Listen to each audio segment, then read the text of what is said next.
me show you guys the easiest and fastest lip tutorial you'll see on the internet. This can also be used as an everyday look and also when you want to go out. So to start off, all you need is a new pencil. I'm actually using my brow pencil. That's what I used to do my brow stick. So now what you want to do first is line your lips.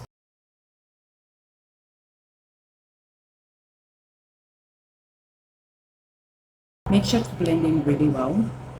So next, you want to go in with a red color eyeshadow to give you that ombre effect. Okay, just something to give your lips a bit of color. And you want to put this in the middle, okay? Like this. Concentrating mainly on your lower lip. So now I'm going to be going in with a clear gloss. To be honest, you can use Vaseline and you'll be alright. If you want to wear it all day, go in with the gloss. But if you just maybe strolling out, Vaseline would actually work. And can't you guys see how easy this is? Yes guys, that's it. Can't you see how easy this is? It looks so gorgeous. Like, looks really good. I love it. Like, I wear this like every day when I don't want to stress, when I'm in a rush. This is what I go. Can't you guys see how good, how beautiful I look? Yes.